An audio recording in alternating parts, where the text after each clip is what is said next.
Your father was not the man you thought he was."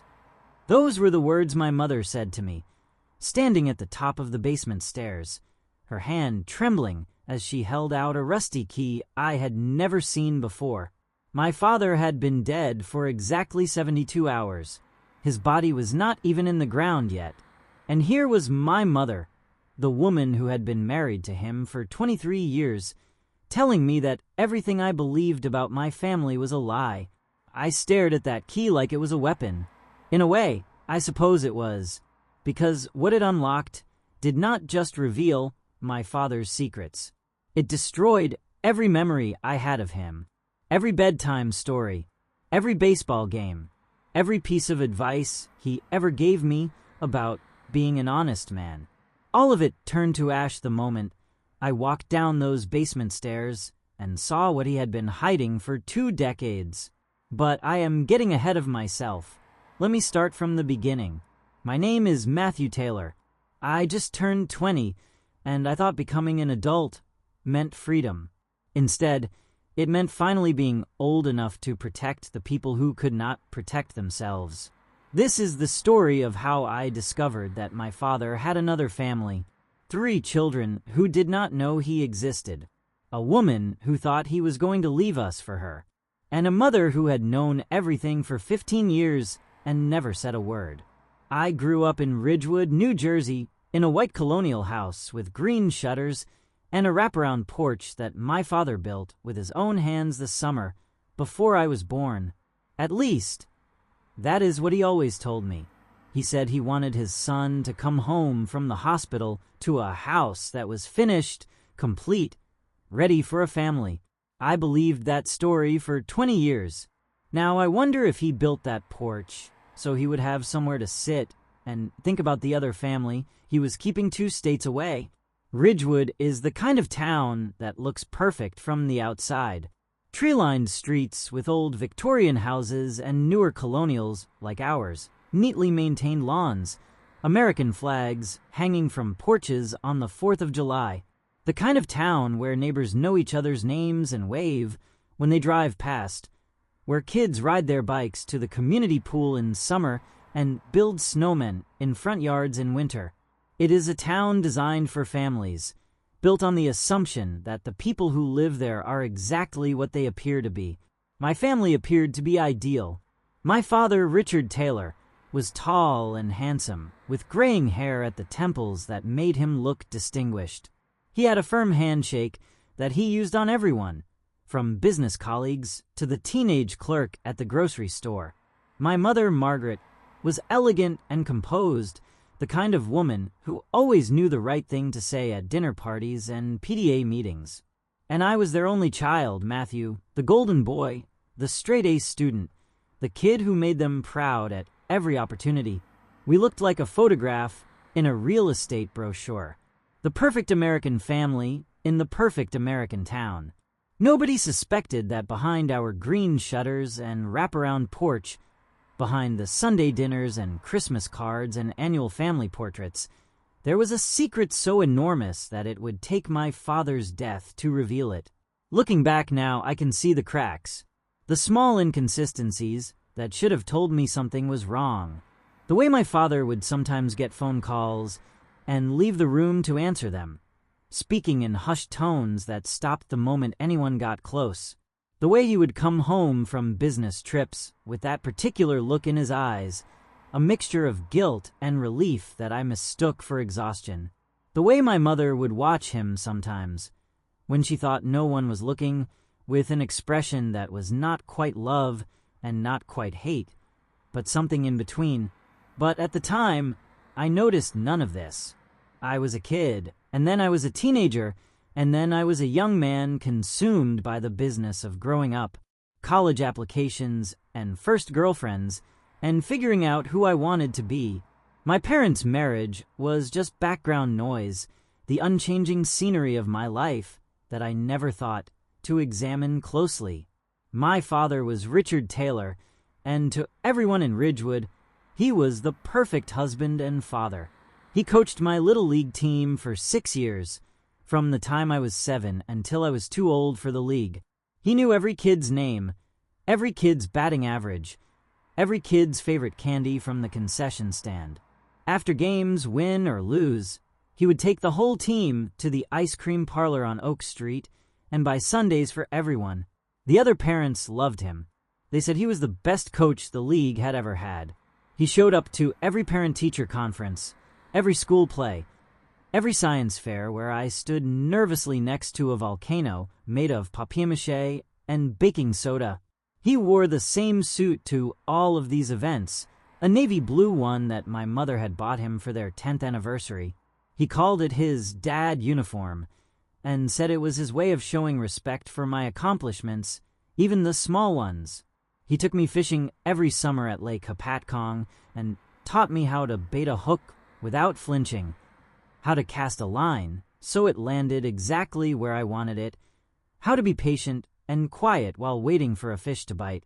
We would sit in his aluminum boat for hours, just the two of us, talking about life and school and girls and everything else that mattered to a growing boy.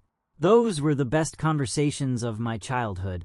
I learned more about life in that boat than I ever learned in any classroom.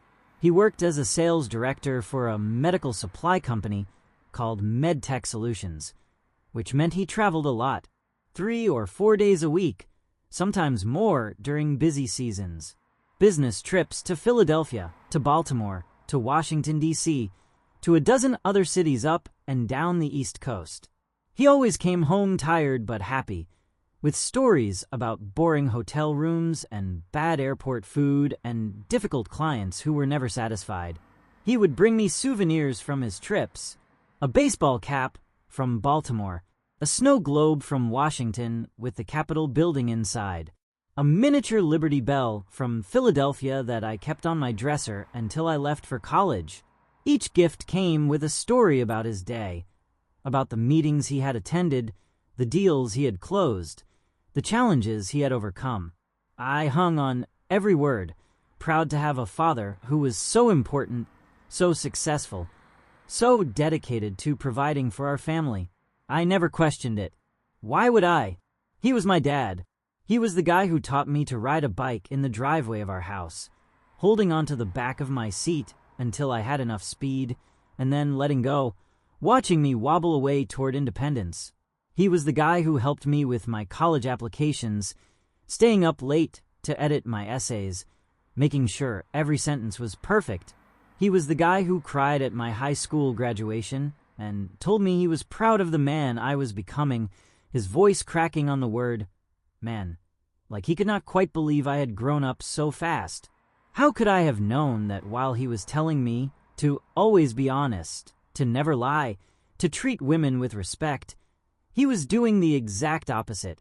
How could I have known that those business trips were not business trips at all, but visits to a woman named Patricia and 3 children named Daniel, Emma, and Lucas, who called him Daddy, just like I did? I could not have known. That is what I tell myself now. That is what I have to tell myself to get through each day without losing my mind. My father died on a Tuesday in March.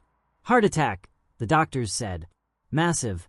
He was driving home from one of his trips when it happened. His car drifted off the highway and into a ditch. By the time the paramedics arrived, he was already gone. I got the call from my mother at 2 in the afternoon. I was in my dorm room at Rutgers, studying for a midterm that suddenly did not matter at all. Matthew. Her voice was flat, mechanical, like she was reading from a script. Your father is dead. You need to come home. That was it. No crying, no emotion, just the facts, delivered with the precision of a news anchor reporting on a stranger's tragedy. I did not understand it then. I thought she was in shock. I thought the grief had not hit her yet. Now I know the truth. She was not grieving. She was relieved. I drove home in a daze, the highway blurring past me like a bad dream. My father was 52 years old. He had just had a physical 3 months ago, and the doctor said he was in perfect health. Strong heart, good cholesterol, no warning signs at all. And now he was dead, lying in a morgue somewhere, waiting for us to come identify the body and start planning a funeral. When I pulled into the driveway, I saw my mother standing on that wraparound porch my father had built. She was not crying. She was just standing there, her arms crossed over her chest, staring at something in the distance, something I could not see. "Mom." I ran up the porch steps and pulled her into a hug. She felt stiff in my arms, like a mannequin. "I am so sorry. I cannot believe this is happening." She pulled away from me and looked at my face with an expression I had never seen before. It was not grief. It was something harder, colder, more controlled. "There are things we need to discuss," she said. "Things about your father. But not now. After the funeral." I did not understand what she meant. I thought she was talking about the will, about insurance, about the logistics of death that I had never had to deal with before.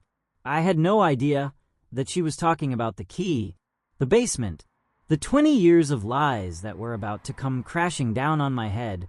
The next 3 days passed in a blur of phone calls and funeral arrangements. My mother handled most of it with an efficiency that I found unsettling. She picked out the casket in 15 minutes. She chose the flowers without hesitation. She wrote the obituary in one draft, reading it aloud to me like she was reciting a shopping list. Richard Taylor, beloved husband and father, passed away on March 15th at the age of 52. He is survived by his wife Margaret and his son Matthew. That was it.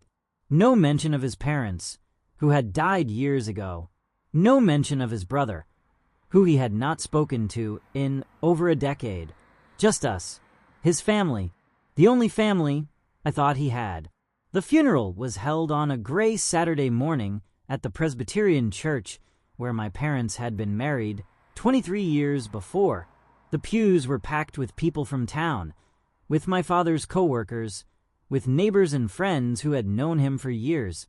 Everyone had stories about how generous he was, how kind, how devoted to his family.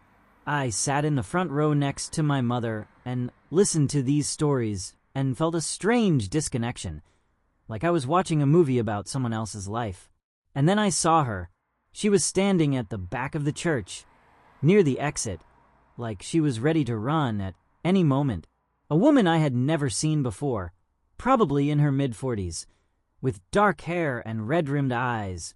She was wearing a black dress that looked expensive but not new, like she had bought it for another occasion and was now repurposing it for grief.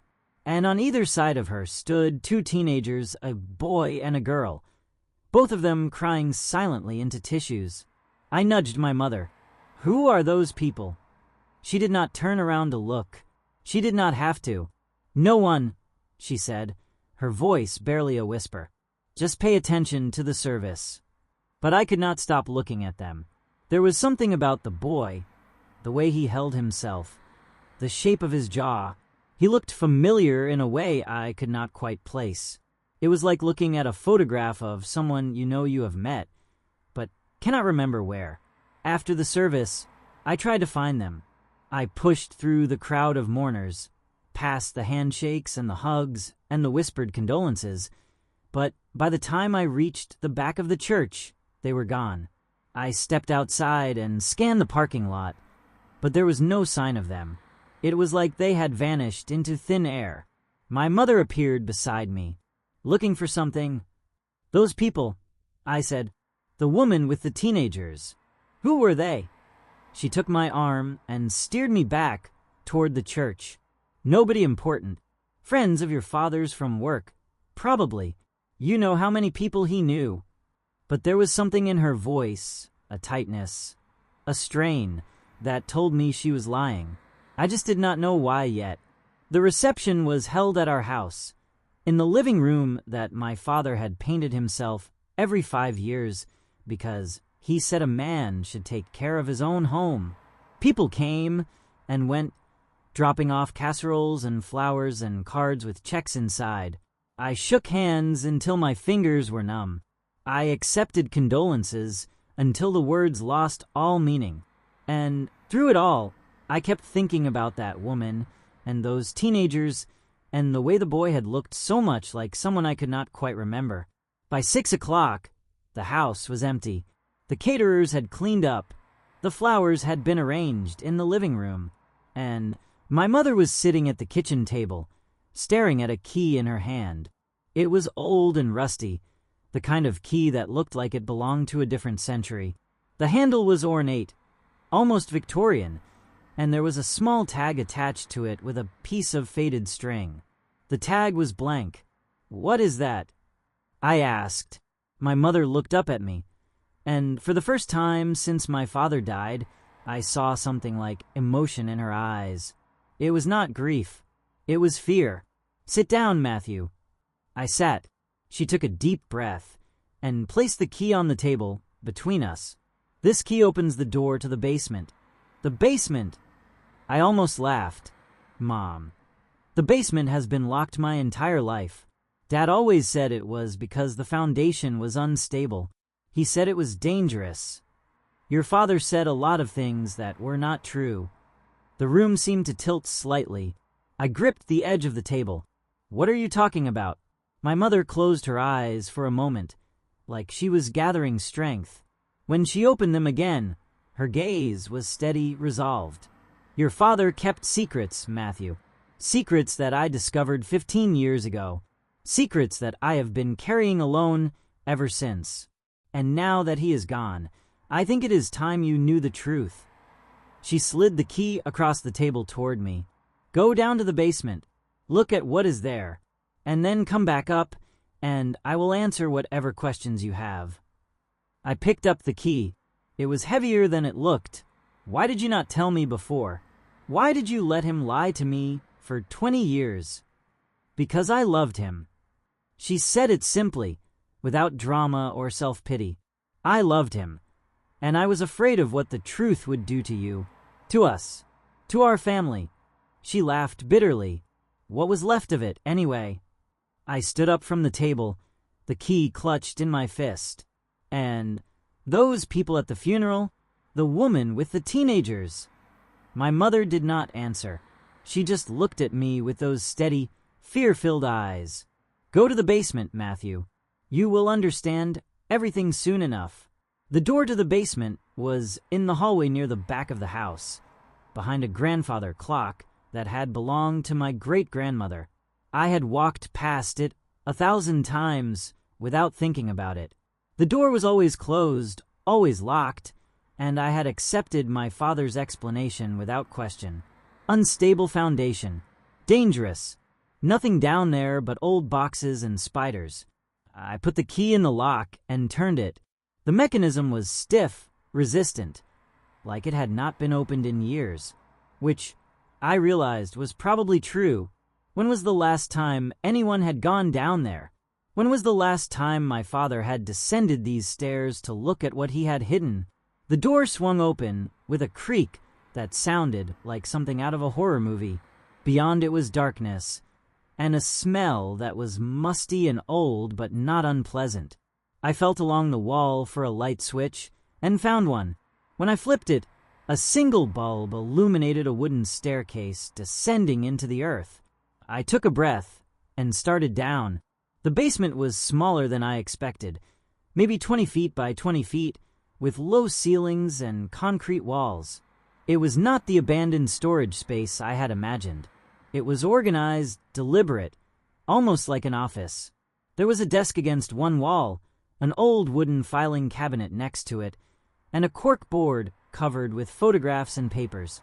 But it was the photographs that stopped me in my tracks. The wall opposite the stairs was covered with them. Dozens of photographs, maybe 100, arranged in neat rows like a gallery exhibit, and they all featured the same people.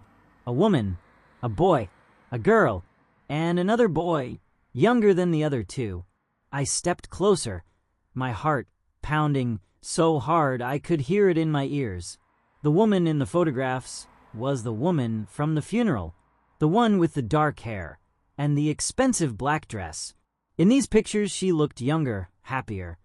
Her face lit up with a smile that made her look almost beautiful. And the children with her, the boy and the girl and the younger boy, I recognized them too. They were the teenagers I had seen at the church. just 10 or 15 years younger. But it was not their faces that made my stomach turn. It was the man in the photographs. My father. He was in almost every picture, holding the children, hugging the woman, standing in front of a house I did not recognize, a modest ranch-style home with a brown door and a garden full of roses. In one photograph, he was blowing out candles on a birthday cake while the children watched. In another, he was pushing the youngest boy on a swing. In another, he was sitting at a kitchen table, helping the girl with what looked like homework. These were not photographs of a business acquaintance. These were photographs of a father. My legs gave out. I sank to the cold concrete floor and stared at the wall of images, trying to make sense of what I was seeing. My father had another family, another woman, 3 other children. He had been living a double life for what looked like at least 15 years, and none of us had known, except my mother. My mother had known for 15 years. She had said so. I do not know how long I sat there. It could have been minutes or hours. Time seemed to lose all meaning in that basement, surrounded by the evidence of my father's betrayal. Eventually, I forced myself to stand. I forced myself to look more closely at the photographs, to read the names and dates written on the backs of some of them. Patricia, Daniel, Emma, Lucas.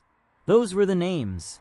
And the dates went back over 20 years, to a time before I was even born. I turned to the desk and opened the drawers. Inside I found letters, hundreds of them, all written in my father's handwriting. Love letters.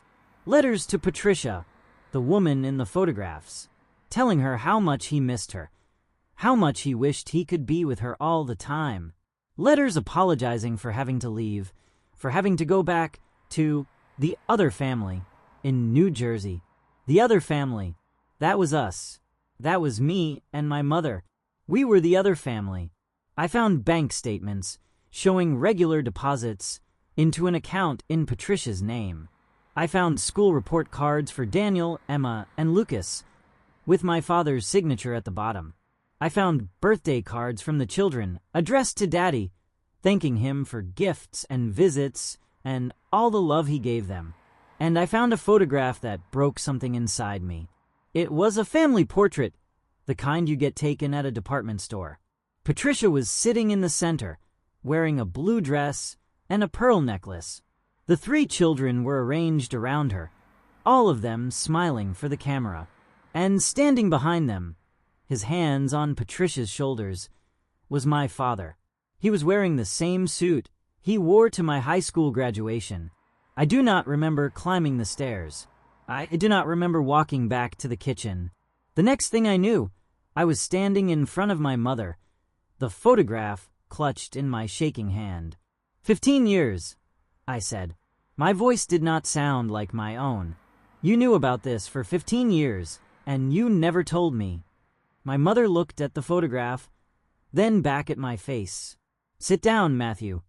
I do not want to sit down. The words exploded out of me like gunfire. I want to understand how my father could have another family for 20 years. I want to understand how you could know about it and say nothing. I want to understand why those people were at his funeral like they had every right to be there. Because they did have a right to be there. My mother's voice was quiet, controlled, the same tone she had used when she told me my father was dead. They were his family too. I slammed the photograph on the table. We are his family, you and me, not some woman in another state with 3 kids I have never heard of. Matthew, my mother stood up and took my hands in hers. They were cold, trembling slightly. I know you are angry. I know this is not what you expected to find, but you need to understand the whole story before you judge your father, before you judge me. Then tell me. I pulled away from her. Tell me the whole story. Tell me how any of this is supposed to make sense. My mother sat back down and gestured for me to do the same. I remained standing. Your father met Patricia 2 years before you were born, she began. He was on a business trip to Philadelphia. They met at a hotel bar. the way these things always start. He told me later that he did not mean for it to happen. He said it was just one night, just a mistake. But then she called him a few weeks later and told him she was pregnant. "Daniel," I said, "the oldest boy." My mother nodded. "Daniel was born 6 months before you were.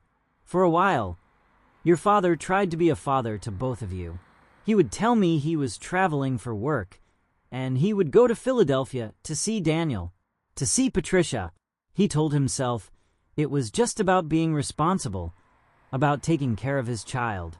But then he fell in love with her. I felt sick. He fell in love with her. What about you? What about his marriage?" "I do not think he ever stopped loving me," my mother said. "That was what made it so complicated. He loved both of us. He loved all of his children, and he could not choose. So he just kept 2 families running in parallel for 20 years. For 22 years, actually. He met Patricia 2 years before you were born. Like I said, Daniel is 22 now. Emma is 19. Lucas is 16. I did the math in my head. 22, 19, 16. My father had been living a double life for longer than I had been alive. He had fathered 4 children by 2 different women and somehow managed to keep it all a secret. Except it was not a secret. My mother knew. How did you find out? My mother's face hardened. I found one of his letters. It was 5 years after you were born, when you were in kindergarten. He left it in the pocket of his suit jacket, and I found it when I was taking his clothes to the dry cleaner. A love letter to Patricia, telling her he was counting the days until he could see her and the children again. And you confronted him. Of course I confronted him. I was ready to pack my bags and take you and leave that same night, but he begged me to stay. He got down on his knees and cried and promised me that he would end it, that he would stop seeing her, that it was a mistake and he would never let it happen again. But he did not stop. No, my mother's voice was bitter. He did not stop. 3 months later, I found another letter, and then another, and then I stopped finding letters because he got better at hiding them. But I knew. I always knew when he was going to see them. I could see it in his face, the excitement, the guilt. He would tell me he was going to a conference in Baltimore, and I knew he was really going to Philadelphia to be with his other family. "Why did you stay?" The question came out as a whisper. If you knew, if you had proof, why did you not leave him? My mother looked at me for a long moment. "Because of you, Matthew. Because I did not want you to grow up without a father. Because I did not want you to know the truth about the man you idolized. Because I convinced myself that half a father was better than no father at all." She reached across the table and touched my hand. I was wrong. I know that now. I should have told you the truth years ago. I should have given you the chance to decide for yourself how you felt about him. But I was afraid. I was afraid that if you knew, you would hate him. And I did not want that for you. I hate him anyway.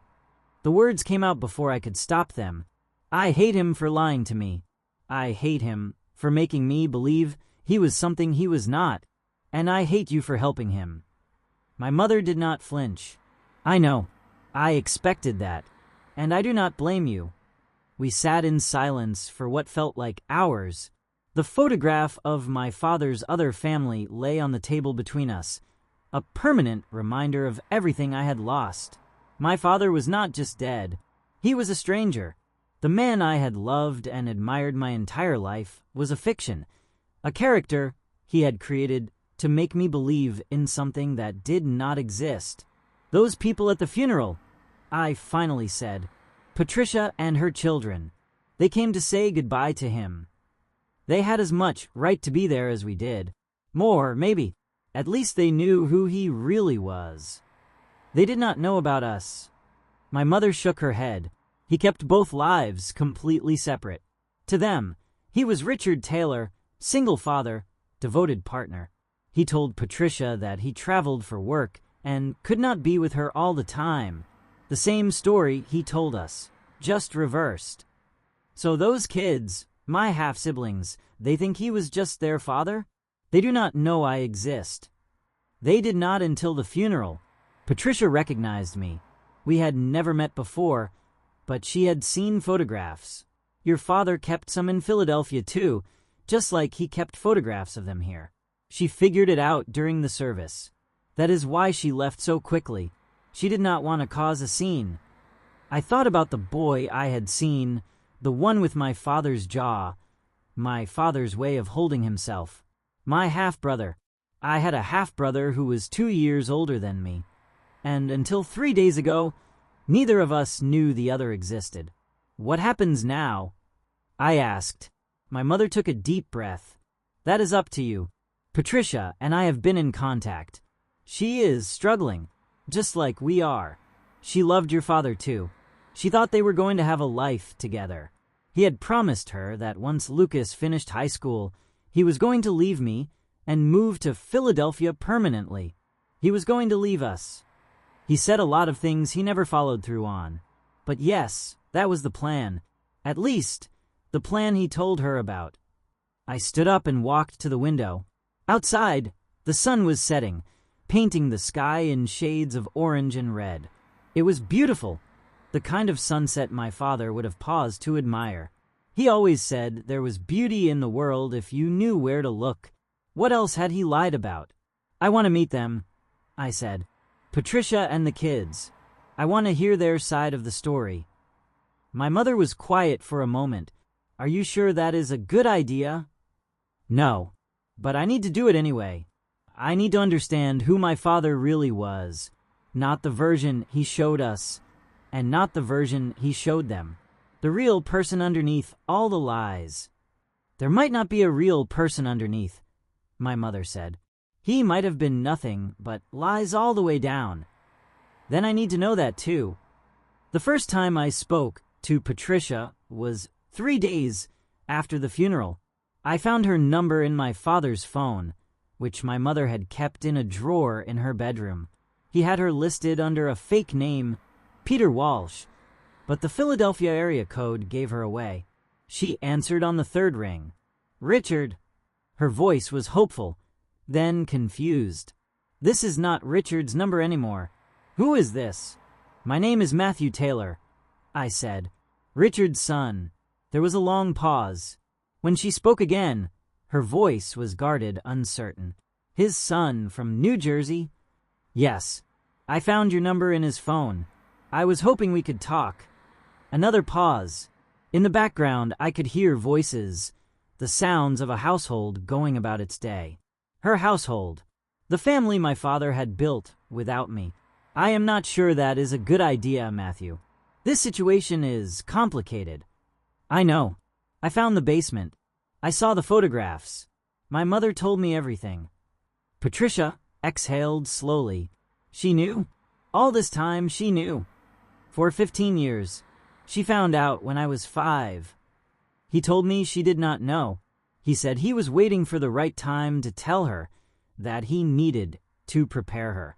He said, her voice cracked. He said a lot of things that turned out not to be true. I know. That is why I want to meet you. And your children. I want to understand who he really was. I think you want the same thing. There was movement on the other end of the line. The sound of a door closing. When Patricia spoke again, she sounded older, tireder. Daniel does not want to meet you. He is angry. He feels like your father chose your family over ours. Like we were his backup plan. I can understand that. I feel the same way about your family. Patricia laughed, a short, humorless sound. We are quite a pair, are we not? Both of us feeling like the other woman, even though we had no idea the other existed. You really did not know about us. Not until the funeral. When I saw your mother, when I saw you, I knew immediately. You look so much like him, Matthew. You look exactly like Daniel did at your age. It is uncanny. Will you meet me anyway? Even if Daniel will not come. Patricia was quiet for a long moment. Emma wants to meet you. She has been asking about you ever since the funeral. She says she always wanted a brother her own age. Lucas does not understand what is happening. He is only 16, and he just lost his father. This is a lot for him to process. It is a lot for all of us. Yes, it is. Another pause. There is a coffee shop in Princeton, halfway between us. We could meet there this Saturday if you are free. Just me and Emma. If it goes well, maybe we can talk about including the others. I agreed before I could second-guess myself. Saturday was 4 days away. For days to prepare for meeting my father's other family. For days to figure out what questions to ask, and which answers I was actually ready to hear.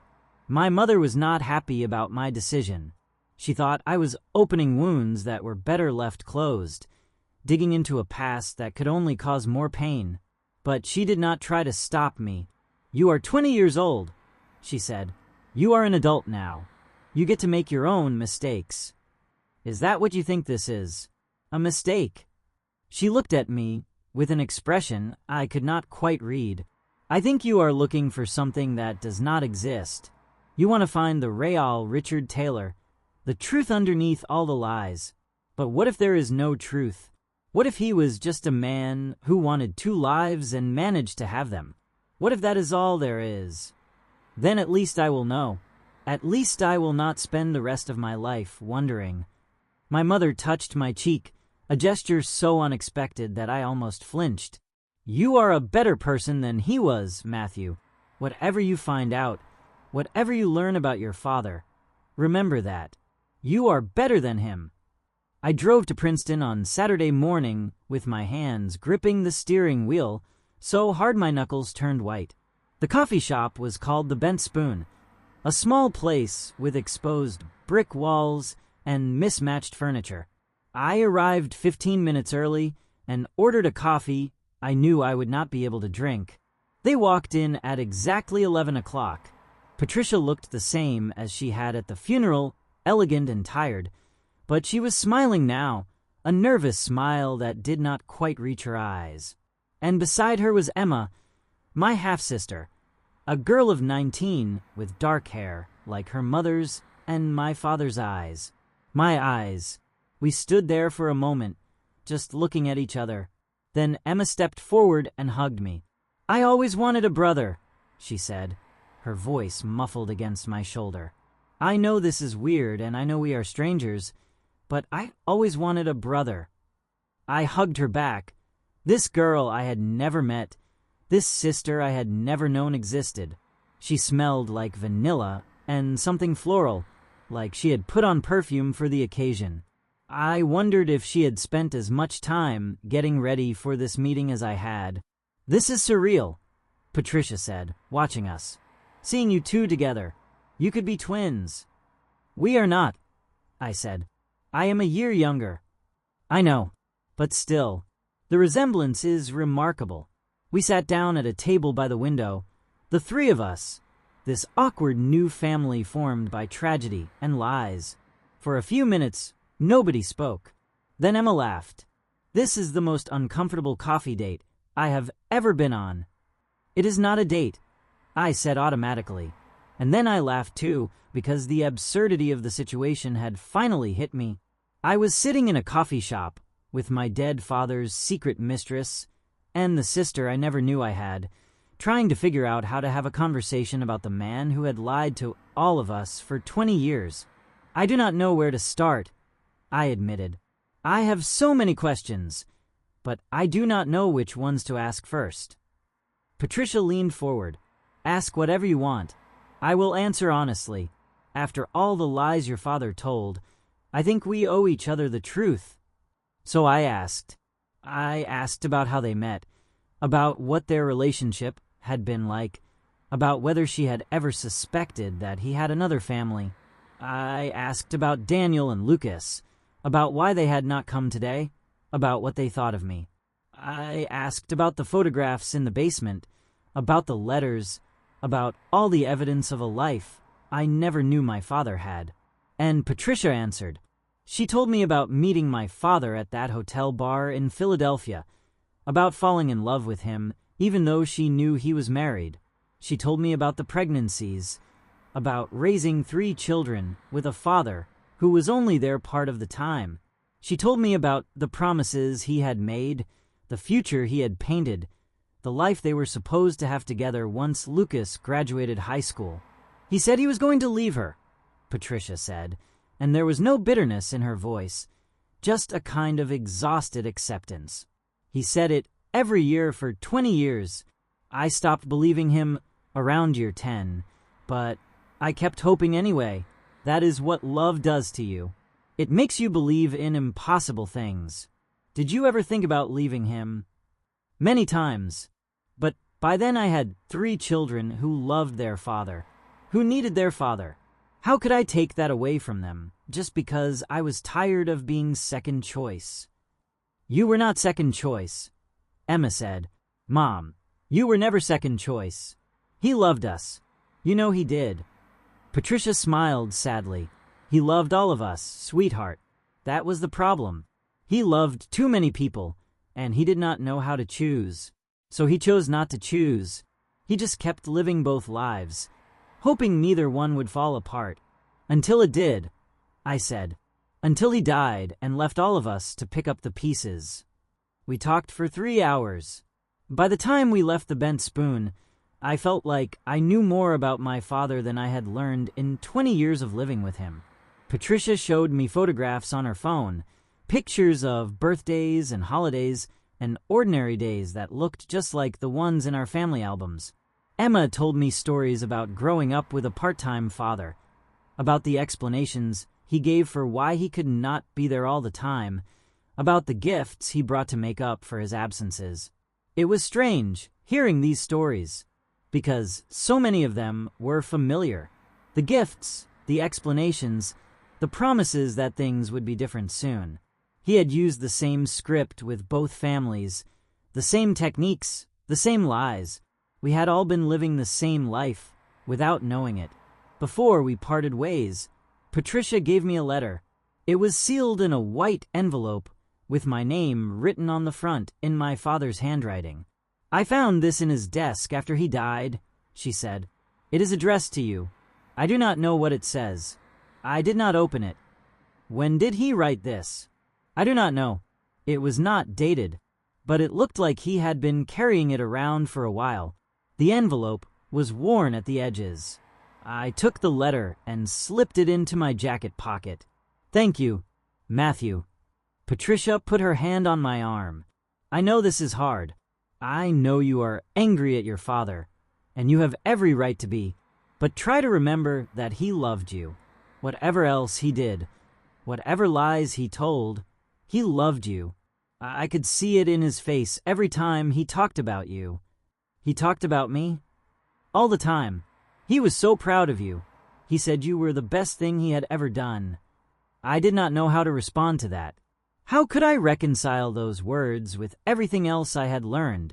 How could my father be proud of me while lying to me every day of my life? I read the letter that night, sitting on my bed in my childhood room, surrounded by the remnants of a life that no longer made sense. The handwriting was shaky, like he had written it quickly or under stress. Matthew, if you are reading this, then you have found out the truth about me, about Patricia, about your brothers and sister. I am sorry that I could not tell you myself. I tried so many times over the years, but I could never find the words. I know you must hate me now. I would hate me too. I lied to you for your entire life. I made you believe in a version of me that did not exist. I told you to be honest, to be good, to treat people with respect, while doing the opposite myself. I was a hypocrite and a coward, and I have no excuse for what I did. But I need you to know that my love for you was never a lie. You are my son, and I loved you from the moment you were born. Every time I looked at you, I saw the best parts of myself, the person I wanted to be. You made me want to be a better man, even though I failed at it every day. I do not expect you to forgive me. I am not sure I would forgive me either. But I hope that someday, when the anger fades, you can remember the good things. The baseball games, the fishing trips, the nights I stayed up helping you with your homework. Those moments were real. that love was real, even if everything else was a lie. I am sorry, Matthew. I am so sorry. Your father. I read the letter 3 times before I started crying. Then I read it 3 more times after that, looking for something, some explanation, some justification that would make all of this make sense. But there was nothing, just apologies and regrets, and the hollow promise that his love had been real. The days that followed were a blur of phone calls and legal meetings. It turned out that my father's double life had created a bureaucratic nightmare. He had 2 wills, one filed in New Jersey and one in Pennsylvania, and they contradicted each other in several important ways. The New Jersey will left everything to me and my mother. The Pennsylvania will split his assets between Patricia and her children. Neither will acknowledge the existence. The lawyers said it would take months, maybe years, to sort out. In the meantime, both families were frozen, unable to access accounts or sell property, or do anything with the tangled mess my father had left behind. My mother handled it with the same eerie calm she had displayed since his death. She attended meetings, signed documents, answered questions with a detachment that I found increasingly unsettling. It was like she had already processed all of this, like she had spent the last 15 years preparing for this exact moment. "You knew this would happen," I said to her one evening. "You knew that when he died, everything would come out." I suspected. I did not know for certain. He was very good at keeping his lives separate. But you prepared for it. You have not been surprised by any of this. My mother looked at me with those steady, unreadable eyes. "I stopped being surprised by your father a long time ago, Matthew. After a while, nothing he did could shock me anymore. Then why did you stay? All those years, knowing what he was doing, why did you not leave him?" It was the same question I had asked before, and I expected the same answer. Because of you. Because I did not want you to grow up without a father. Because half a father was better than no father at all. But this time, my mother said something different. I stayed because I was afraid. Afraid of what? Afraid of being alone. Afraid of starting over. Afraid of admitting that I had wasted 20 years of my life on a man who did not deserve me. She paused, afraid that if I left, he would choose them over us. And I could not bear that. I could not bear the thought of losing to her. You made it a competition? He made it a competition. By keeping both of us, by refusing to choose, he made us compete for his attention, his affection, his time. And I was determined to win, even if winning meant pretending not to know, not to see, not to understand what was happening right in front of me. I thought about Patricia, sitting in a coffee shop in Princeton, telling me almost the exact same thing. Both women had known, on some level, that they were sharing a man, and both had chosen to look away rather than confront the truth. "That is not love," I said. "That is not what love is supposed to be." "No," my mother agreed. "It is not, but it is what I had. And sometimes having something is better than having nothing at all." Over the next few months, I met the rest of my father's other family. Daniel, the oldest, was the hardest. He had idolized our father even more than I had, and the revelation of the double life had shattered something inside him. He blamed me, at first, as if my existence was somehow responsible for our father's lies. We argued the first time we met, shouting at each other in a parking lot, while Patricia and Emma tried to calm us down. But eventually, we found common ground. We both felt betrayed. We both felt used. And we both missed a man who had never really existed. That shared grief became the foundation of something that, if not quite friendship, was at least understanding. Lucas, the youngest, was easier. He was only 16, still a child in many ways, and he approached me with a curiosity that was almost refreshing. He wanted to know everything about my life, about growing up in New Jersey, about the father we had shared without knowing it. He did not seem angry, just confused, trying to fit the pieces of his childhood into a new and unfamiliar pattern. "Did he take you fishing?" Lucas asked me once. "Every summer. Lake Hopatcong." Lucas nodded. "He took us to a lake in Pennsylvania. Different lake, same experience. He probably told us the same stories." He probably did. We smiled at each other. Two brothers connected by a man who had loved us both and failed us both in equal measure. The legal battles dragged on for over a year. In the end, a judge ruled that my father's assets should be split equally between both families, acknowledging that he had created obligations to all of his children regardless of which will was technically valid. My mother was furious, but she accepted the decision. Patricia seemed relieved, and I did not care about the money at all. I just wanted it to be over. On the 1-year anniversary of my father's death, I went back to the basement. My mother had cleaned it out months ago, boxing up the photographs and letters and documents and storing them in the attic. She said she could not bear to look at them anymore, but I asked her to bring them down, and she did without question. I spent the whole afternoon going through those boxes, reading the letters, looking at the photographs, trying to understand the man who had created this elaborate deception and maintained it for over 2 decades. I did not find any answers. I do not think there were any answers to find, but I found something else. In the bottom of one of the boxes, hidden beneath a stack of old bank statements, I found a photograph I had never seen before. It was a picture of my father as a young man, maybe 25 years old, standing in front of a house I did not recognize. He was smiling, but there was something sad in his eyes, something uncertain. He looked like a man who did not know who he was yet, who had not decided what kind of person he wanted to be. I stared at that photograph for a long time, and I realized something that I had not understood before. My father had not started out as a liar. He had become one gradually, over years of small choices that added up to an unforgivable whole. He had not woken up one day and decided to betray everyone who loved him. He had drifted into it, one compromise at a time, until he was so deep in his own deceptions that he could not find his way out. That did not excuse what he did. Nothing could excuse what he did. But it helped me understand it a little.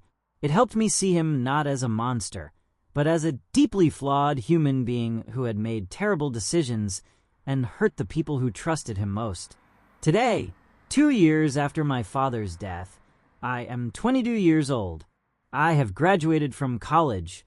I have a job at a marketing firm in New York, and I have a relationship with my half-siblings that continues to surprise me. Daniel and I talk every few weeks now. We are not close, exactly, but we are civil. We share updates about our lives, compare notes about our memories of our father, try to piece together a coherent picture of a man who showed different faces to different people. Sometimes we even laugh about it, the absurdity of the situation, the ridiculousness of our shared history. Emma has become something closer to a real sister. We text almost every day. We have visited each other's cities. We have met each other's friends and told them the strangest story any of them have ever heard. She says she always wanted a brother her own age, and now she has one. It is strange how tragedy can create connections that would never have existed otherwise. Lucas is in college now at Penn State, studying engineering. He calls me sometimes when he is struggling with a class or a relationship, or just the general chaos of being young and uncertain. I try to give him the advice that a big brother should give, even though I am still figuring things out myself. He reminds me of my father sometimes, in the way he holds himself, the way he laughs. But he is his own person, I can see that.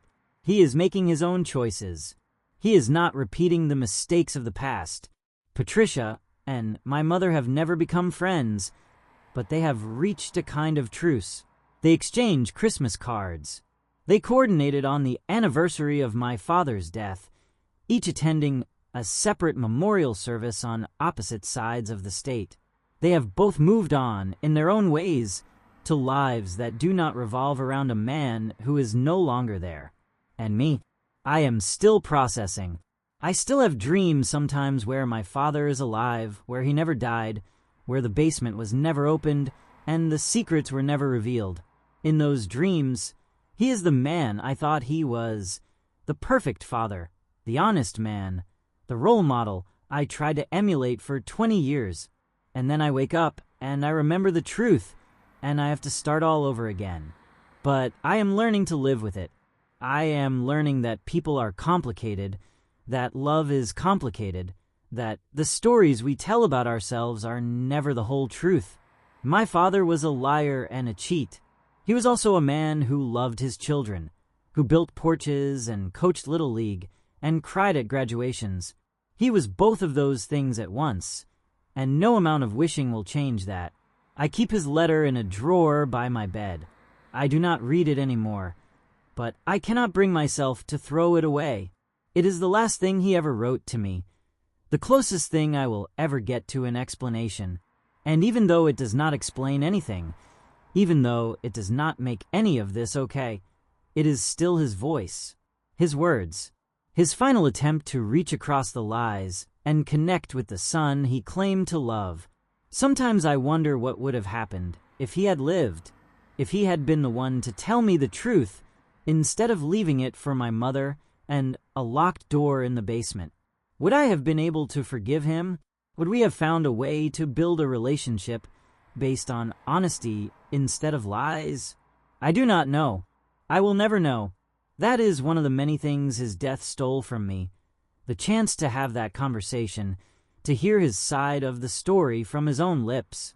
Instead, I have letters and photographs and the memories of people who knew different versions of him. I have pieces of a puzzle that will never be complete. But maybe that is okay. Maybe that is the best any of us can hope for. We never really know the people we love, not completely.